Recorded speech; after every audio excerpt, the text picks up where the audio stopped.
Growing up in Israel in the 1990s, there was never any particular moment when I started being a Zionist, just like there was no moment when I started being a Jew.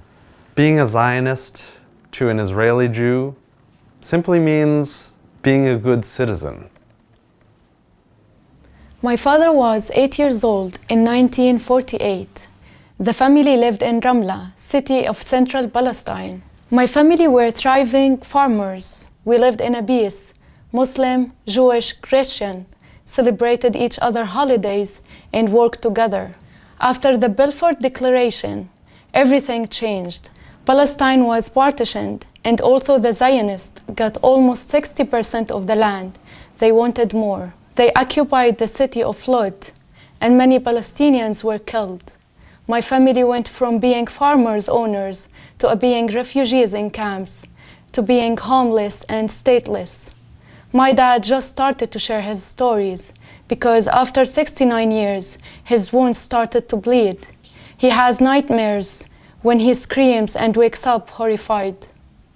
My ongoing struggles with Zionism have been defined by the fact that it was Zionism in the first place that radicalized me. It was in Zionist education that I learned to develop a critique of society and to think about how race, class, and gender contribute to privilege and inequity in my daily life. I'm not proud of how long it took me to reach my current convictions about Zionism. And yet, I cannot regret the attachment to Israeli society that my education afforded me. I was born in Romania during World War II. I grew up in Tel Aviv and spent years on a kibbutz. As a liberal Zionist, I prided myself on my progressive values. I was against wars, racism, and discrimination. I did not know how much I didn't know. The population in Israel-Palestine is divided about half and half. Jews and Palestinians. Yet, I did not have one Palestinian friend, acquaintance, or neighbor.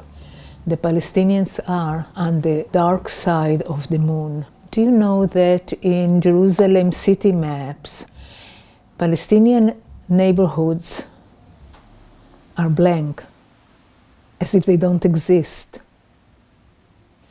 It has been hard work to examine my own mind. My solid identity has been shaken and then broken. I am a Palestinian American whose family has lived in the West Bank for over 400 years. I also have family in Jerusalem. In Jerusalem, Israeli soldiers are everywhere. When they see my Palestinian name, they treat me like a criminal. They pat me down and check my bags. It's stop and frisk, Brownsville, Brooklyn style, every single day for Palestinians. I remember seeing a group of Israeli soldiers going up to a young Palestinian man and slapping him around and calling him names. He looked scared and confused. His hands went up to shield his face.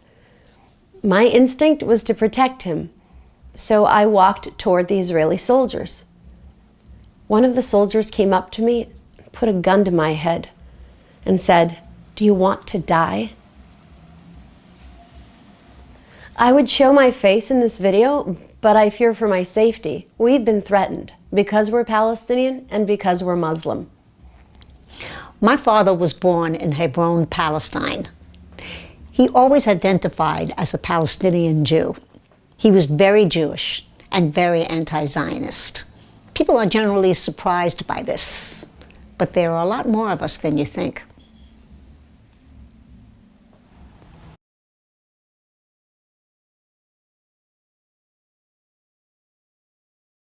So my name is Talia. This is the first time I am using my full real name to stand in solidarity with Palestinians. And I don't deserve applause because I am too late. Because every single day that we don't speak out as Jews in support of Palestinian liberation is another day too late. I grew up in a Jewish American school system that was explicitly Zionist. I feel like we've all heard stories, but that didn't just make sure we didn't talk about Palestine, but actively taught us not to empathize with Palestinians.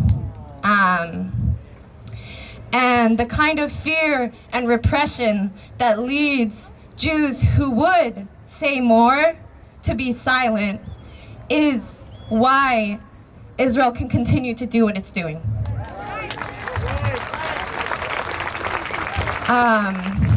But I'm here to say, for anybody who is scared, that there is no level of explaining away that can make it okay that 30+ children were buried in Gaza on Eid. There is nothing. There is no explaining that away. And no school system and no Hasbara newspaper and no government can make that okay.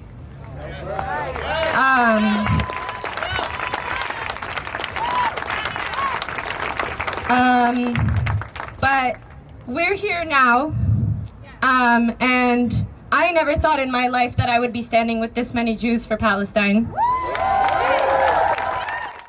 Let's make sure that our conscience is not only awakened by the death of children, but that we treat the adults, the Palestinians like me, the Palestinians that are most of your ages here, that we treat them the same way we're horrified when they're killed, when they're detained, when they're told they don't deserve to live, that shakes us to the very core, and that we come out in the streets and we protest for their right to live in dignity too, not just their children. Because they have dreams and they have futures just like all of us. And they're also just like all of us, just trying to make it day by day. They're thinking about going to school tomorrow. They're thinking about going to work tomorrow. They're thinking about their shitty landlord, just like us, except they're also dealing with a settler colonial project that's trying to erase them, that's trying to kill them. I also want to talk a little bit about the importance of naming our oppressors. Because Israel uses Zionism to justify what it's doing, and it's important to name Zionism. And this is not new. This goes back before Israel established itself in 1948. This goes way back to when Zionism was first established in the late 1800s. And even back then, just like today, there were groups, like the ones here, that were proudly, unabashedly, publicly anti-Zionist and Jewish.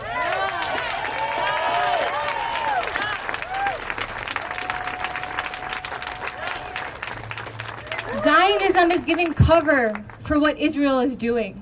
And for over 100 years, It's given cover for ethnic cleansing, for settler colonialism, for apartheid. And it's time to say enough. Yes, we're anti-Zionist. Yes, we're proud of it, because we're anti-racist, because we're anti-oppression.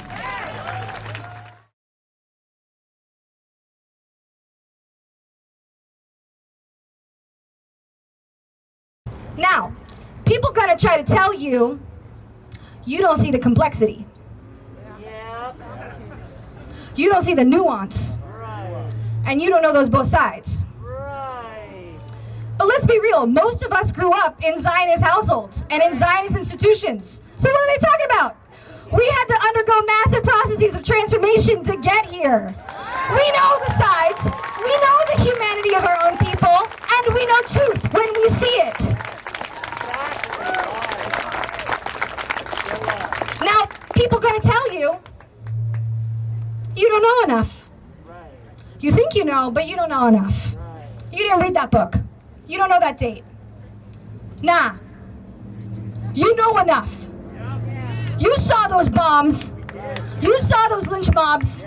You know enough. By all means, keep learning. By all means, there are tons of amazing resources out there. Keep learning, but you know enough. Lead with your values. If you know your values, you know enough.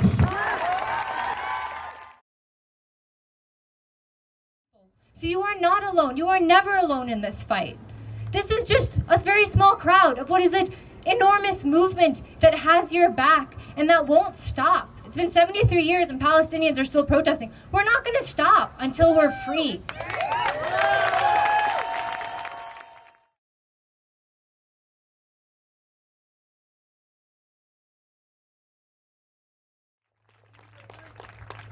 The regime tells us Israelis that we must build walls and join the military and police people without any rights and drop bombs on people in order to be safe.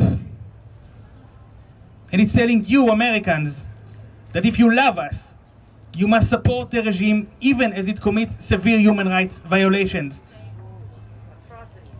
So I am calling on Israeli friends who uphold and maintain this regime. I call on us to see how deeply we harm others, but also how deeply we harm ourselves.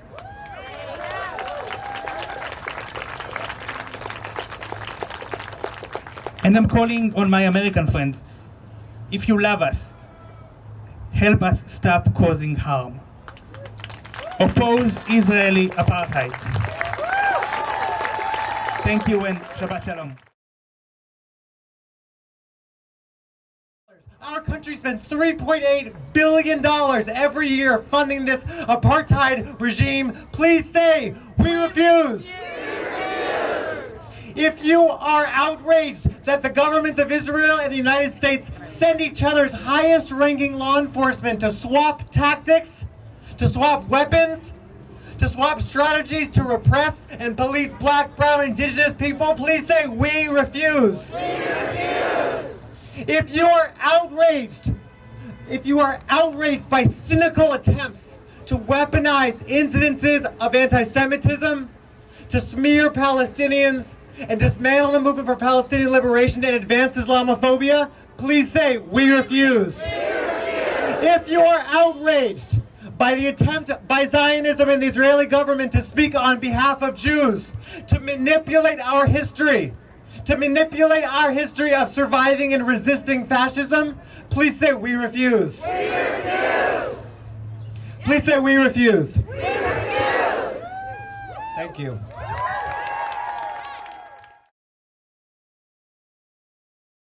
There's 7 million Palestinians in the diaspora, and I'm one of them. And I have never been to Palestine because I am not allowed to go to Palestine. And my grandfather was forced out of Jerusalem in 1948. And his home is still there in Jerusalem. The same house he grew up in is there in West Jerusalem. And he hasn't been able to go back. And that's the story of millions of Palestinians around the world. We want to go home. Let us go home. Let us go back to our land.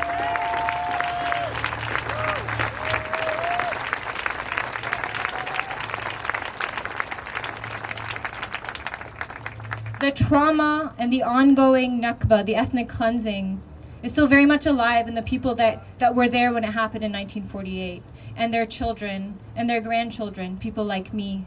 Let's stop it from having to be the reality of our children. Stop it from being the reality that I have to teach my children one day. We have the power to stop this.